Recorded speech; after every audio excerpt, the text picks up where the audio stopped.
नाज़रीन किराम, महफिल रमज़ान में एक बार फिर खुशामदीद। हम रोज़ाना आप जब से ये ट्रांसमिशन का हमने आगाज़ किया, रोज़ाना किसी ना किसी मसले पर बात कर रहे होते हैं।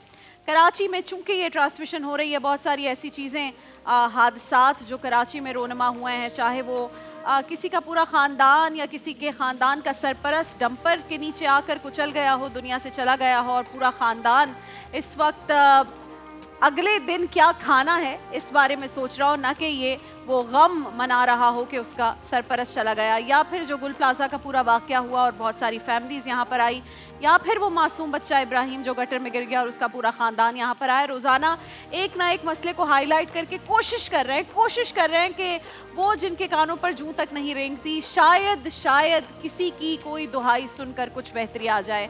और एक ऐसा ही, मैं कहूँगी सिपाही, एक ऐसा ही नौजवान, बहुत ही नौजवान है माशाल्लाह, लेकिन और किस हिम्मत से माशाल्लाह काम करते हैं। चाहे ज़लज़ला हो, सैलाब हो, किसी को खाना खिलाने का मामला हो, कोई भी आफत आ जाए, कोई बड़ी ट्रेजेडी हो जाए, this person is always there. ये खुद वहाँ पहुँचते हैं, इनके रज़ाकार वहाँ पर पहुँचते हैं और कोशिश करते हैं कि उस मसले का हल निकालें, और इनके कहे हुए अल्फाज दिल को छू लेते हैं।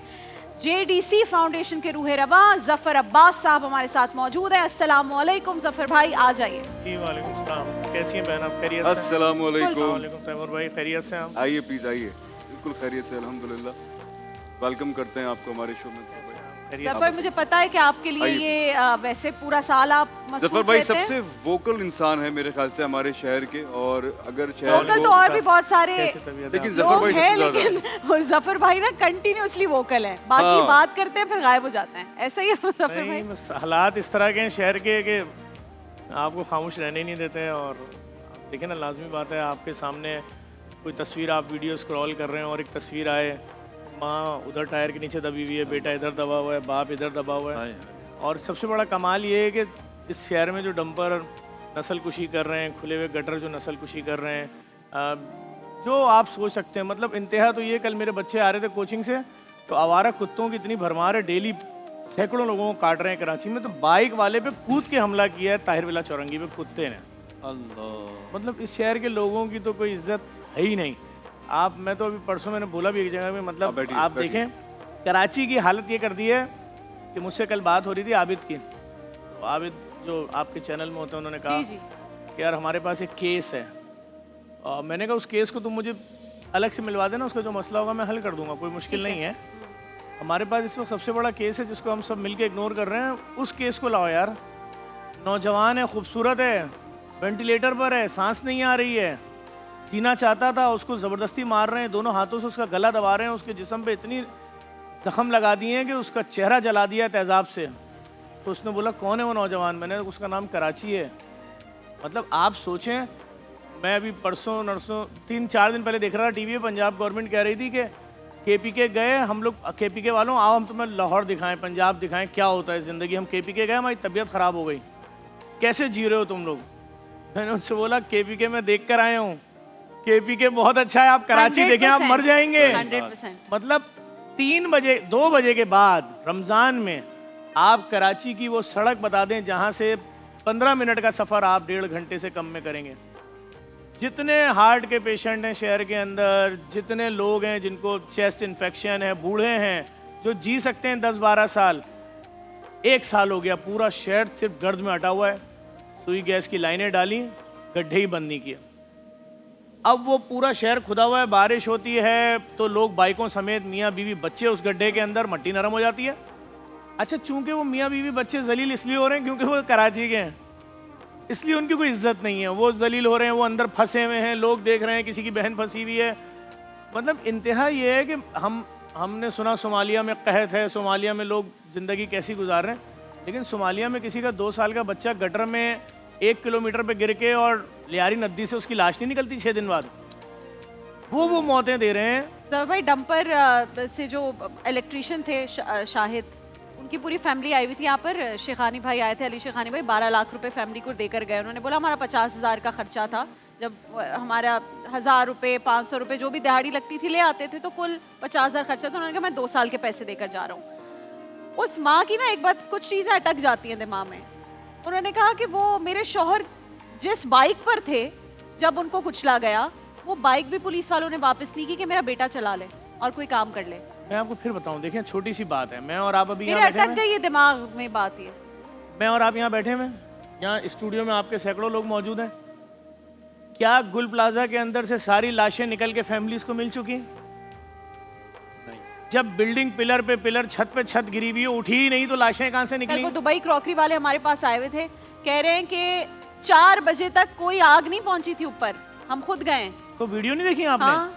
वो जो ऊपर से लोग फैमिलीज वीडियो बना रही हैं, खिड़की बारीक सी खुली है, नहीं खुल रही उनसे, वो उसमें कह तो रहे हैं आप वहाँ कि हम बच जाएंगे। पहुंच गए थे ज़फर, हाँ मुझे हाँ, बताएं। मैं वो पहला आदमी था जिसने 1 घंटे बाद वीडियो बनाई और उसमें बोला कि जिस तरह से ये ऑपरेशन हो रहा है, धक्का लगा के ला रहे हो, फायर ब्रिगेड वापस जा रही है तो डीजल नहीं है, गाड़ी आ रही है तो पानी नहीं है।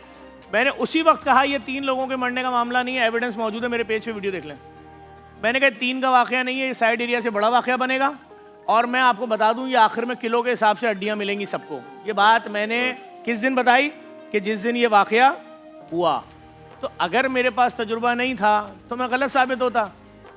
एक आदमी है, उसकी हाइट, उसका बेटा है जवान 30 साल का, कड़ियल जवान है, उसकी हाइट है 5'8", 6।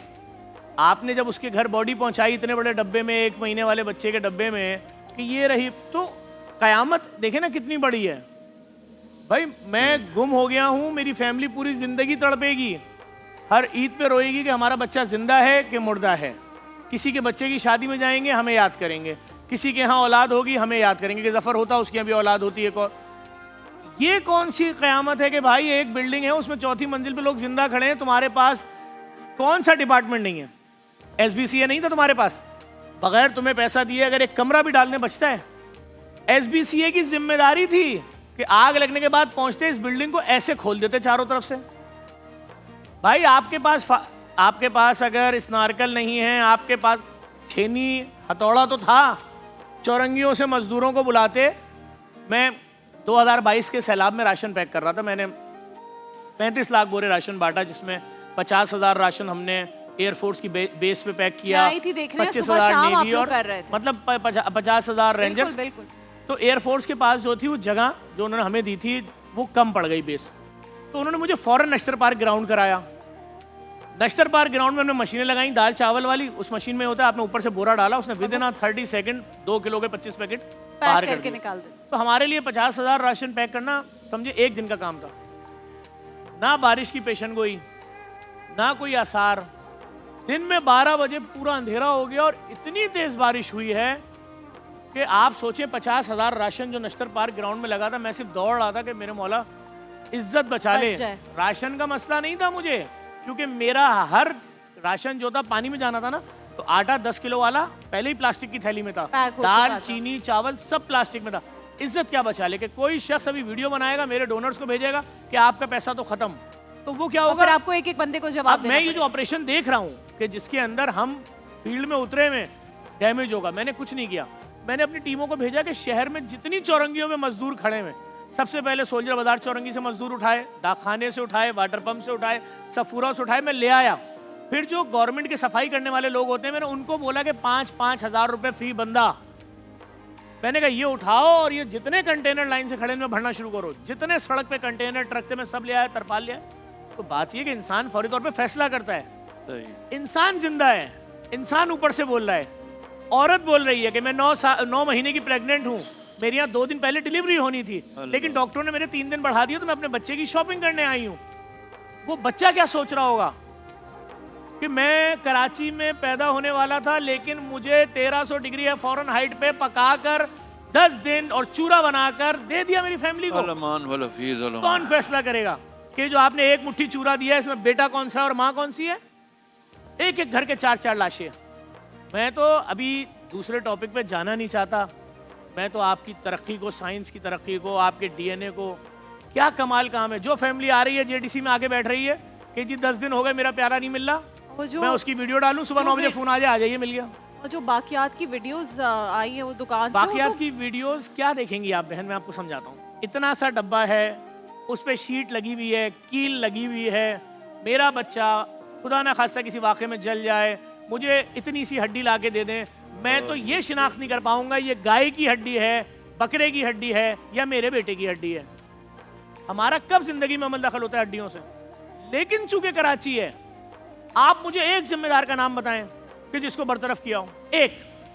अब आप जिम्मेदारी इनकी बरतरफ कर दो इनको, वो कह रहा है यार मैं तो इस फील्ड का ही आदमी नहीं हूं, मुझे कहां बरतरफ कर दिया। लेकिन बात यह कि चूंकि मजलूम, मैं बार बार कहता हूं, कराची वो मासूम बेबी है, वो मासूम बच्चा है, नन्ना बेबी है जो पाल रहा है पूरे पाकिस्तान को।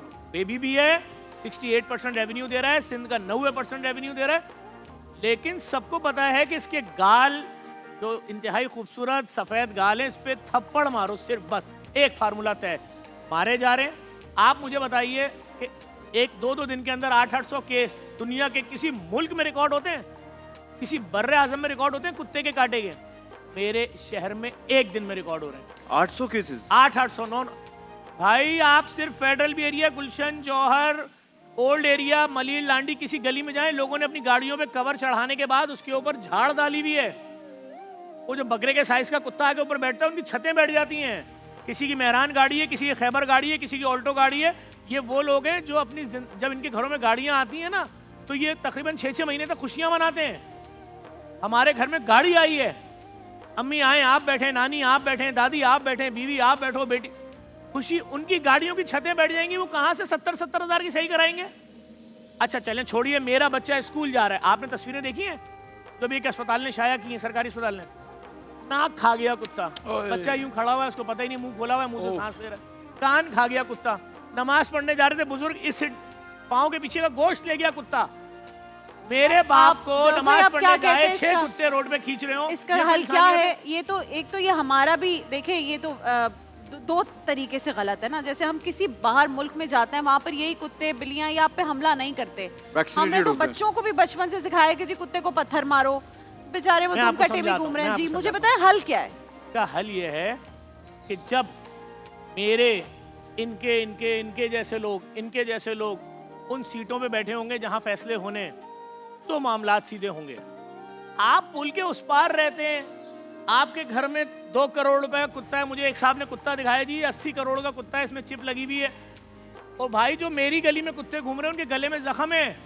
परसों जो बुजुर्ग दफन हुआ है, उसकी मरने से पहले की वीडियो तो देख लें, उससे सवाल उर्दू में हो रहा है, वो जवाब किस जबान में दे रहा है देख तो लें। रेबीज कर क्या रही है हाल इंसानों का। वो अकेला दफन नहीं हुआ, 4 साल की बच्ची भी दफन हुई। अभी उन दोनों को दफन करके घर नहीं पहुंचे थे, परसों की बात कर रहा हूँ, कुत्ते के काटे कि टैंकर 2 लोगों को रौंद के चला गया। क्या जुल्म है?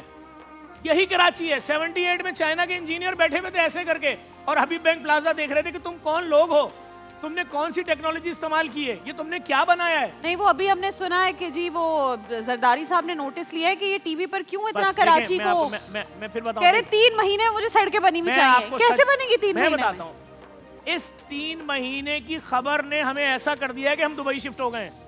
खुशी कि तुम्हें नजर आया, तुमने अपने वुज़रा और अपने सबको बोला कि कराची को, मसला क्या है? आप सिर्फ कराची यूनिवर्सिटी से लेकर जेल चौरंगी तक आके दिखाइए बाइक के ऊपर। आप किसी की माँ बहन बेटी नहीं है। ये बिल्कुल हकीकत है, मेरी रिहाइश वहीं है, बिल्कुल हकीकत है। यहाँ से वहाँ, अब मुझे पीटीवी सेंटर जाना होता है ना, तो मैं यहाँ से वहाँ जाने के लिए मुझे आधा घंटा लग जाता है, हालांकि सिर्फ इतना सा रास्ता है कि 5 मिनट भी नहीं लगते। हम तीसरे दर्जे की भी जिंदगी होती है दुनिया में, हम तो 10वें दर्जे की जिंदगी गुजार रहे हैं। अच्छा चलो भाई, आप ये बोलो कराची में उर्दू स्पीकिंग है इसलिए हमें नफरत है कराची से। नो, कराची में अगर उर्दू स्पीकिंग 3 करोड़ है तो कम से कम 1-1 करोड़ बाकी सब हैं। कराची में सिंधी हैं करोड़ों में, कराची में सराइकी हैं, कराची में पख्तून हैं, कराची में बलोच हैं, कराची में कौन सी जबान नहीं है। उसके बाद गैर मुल्कियों पे आइए, बर्मी, बंगाली, नाइजेरियन, अफगानी। कराची सबको ऐसे करके सीने लगा रहा है, लेकिन जो इधर आ रहा है 2 थप्पड़ मार के जा रहा है। मैं आपको बड़ी सिंपल सी बात बताऊंगा, कराची में जो गरीब हो, अमीर हो, मिडिल क्लास, तुम्हारी बाइक 60 की स्पीड से तेज चली गई है शारे फैसल पे, तो 12,000 10,000 भर दो। अरे बाइक की कीमत 12,000 रुपए है, क्या बनेगा इसका? इसी बाइक पे रोजगार था। अच्छा भाई, तो ये जो डंपर शहर में चल रहे हैं, जो लोगों को भी रौंद रहे हैं, इनका चालान कभी आपने अपनी आंखों से देखा? किसी रक्षे का चालान आपने देखा? और मोस्टली एक्सीडेंट्स उस टाइम पे हो रहे हैं जिस वक्त इनको अलाउड नहीं है चलना। कोई इस पे बात नहीं कर रहा कि ये इस वक्त सड़क पे कल है मैं रास्ते में आ रहा था, कल 2 डंपर सामने थे। मैं आपको कमाल दिखाता हूँ। डंपर का चालान मैंने नहीं देखा, ट्रॉलरों का चालान मैंने नहीं देखा, रक्षे का चालान मैंने नहीं देखा, चिंची का चालान मैंने नहीं देखा। क्यों नहीं देखा? उनकी यूनियंस हैं, वो कहेंगे हम 2 मिनट बाद ऑयल टैंकर खड़े करेंगे यहां से वहां तक। तो अच्छा, जिसके पीछे कोई होगा उसकी इज्जत है इस शहर में, सही है। तो अवाम का कोई नहीं है। ये गरीब है, ये माँ की दवाई के पैसे जमा कर रहा था, परेशानी में जा रहा था। सारे पैसे दुनिया में 60 से एक ऊपर जाने 61 पे चालान होता है। अब चले जफर भाई, मुझे बताएं अब जो कराची वाले आपको सुन रहे हैं, ये ट्रांसमिशन देख रहे हैं, हम पिछले 9 रोज से आज 9वां रोज है, हम सिर्फ यही बात कर रहे हैं कि मसले बहुत हैं।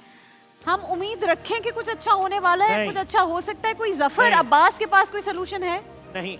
जिस तरह से देखें, हर दुनिया में हर काम अगर कोई मनसूबाबंदी के तहत हो तो उसको कोई नाकाम नहीं कर सकता। कराची को एक मनसूबाबंदी के तहत मोइंजोदड़ो 2 में तब्दील किया गया है। एक बच्चा गटर में गिरा, मरियम नवाज शरीफ साहिबा ने तबाही फैला दी, बैठाया डीसी को, तू टर्मिनेट, तू टर्मिनेट, तू टर्मिनेट, तू टर्मिनेट, पुलिस वाला टर्मिनेट, ये टर्मिनेट। हमारे यहाँ इब्राहिम की लाश ढूंढी नीपा पे 12 घंटे बाद, किसने? कचरा चुनने वाले ने, और उसको भी मारा फिर उन्होंने। कचरा चुनने वाले को एक अफसर ने, सरकारी बड़े अफसर ने हार पहनाया, ग्रेड शायद 18-20 का। चूंकि तुमने हार पहनाया, तुम भी बरतरफ। क्यों, कैसे पहनाया हार? और उसको अलग जूते लगाए, तूने क्यों निकाली? भाई आपके पास नहीं है टीमें जो उस बच्चे की लाश निकालती। बात सिंपल सी है, हम जिस माशरे में हैं, हमारे यहाँ यही होता रहेगा। हमारे यहाँ साइड एरिया का वाकया होगा, हम अपना सारा कमाल दिखाने के बाद बोलेंगे आपके अब्बू की हाइट लंबी थी, ये बॉडी आपकी हुई, 2 महीने बाद आपका बच्चा छोटा था, ये आपकी, आपका भाई मोटा था, ये बॉडी आपकी।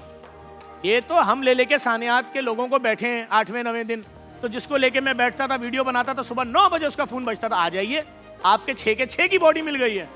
वाह, जिसने जो कुछ किया है ये मत समझे कि मकाफाते अमल नहीं होगा। आज तुम मजे करो, तुम्हारी गलती गफलत कोई, आप कमाल सुनिए जफर भाई, जिसके दिल में ये खौफ हो, आपको लगता है कि वो फिर कुछ ना करे? जिसके दिल में ये सिस्टम है कि नहीं है? वो तो मेरा तो 100% ईमान है। मुझे तो लगता है मैं एक अगर कोई जहन में किसी के लिए बुरा सोच भी लूं तो मुझे लगता है इसका भी मकाफाते अमल होगा। लेकिन जो नहीं कर रहे तो फिर उनके दिल में नहीं है ना। नहीं, उनके हो या ना हो, खुदा का वादा है, मरोगे नहीं मकाफाते अमल देखे बगैर। सोचे ना उन फैमिलियों का।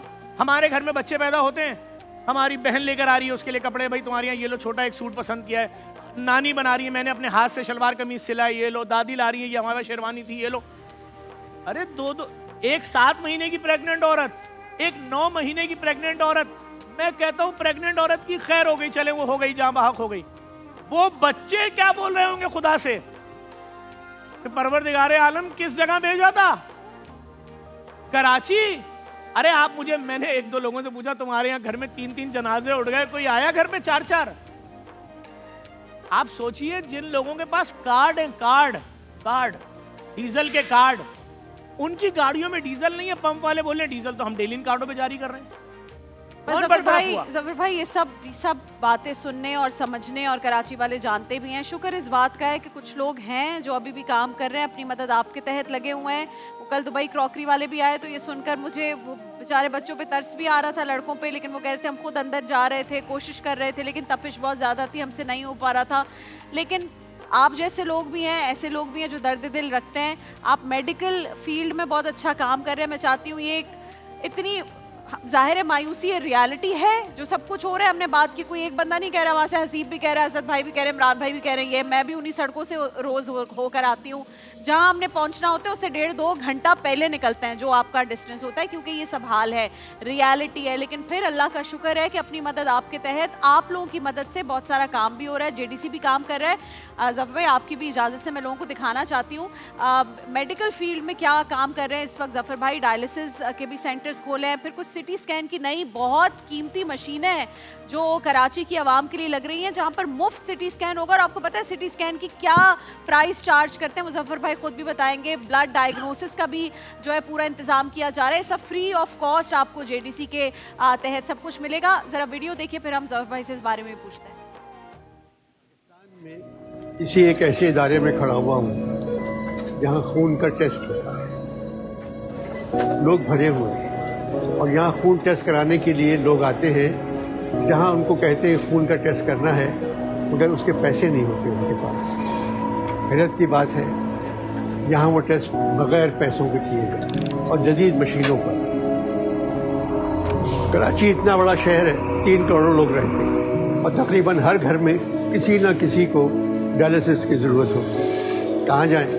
पैसे नहीं है, अमीर लोग तो करवा लेते हैं, मगर जेडीसी ने जदीद तरीन प्लांट, जदीद तरीन मशीनें और एक जगह नहीं, हर जगह सेंटर्स खोल दिए हैं जहाँ पैसे देना नहीं पड़ते।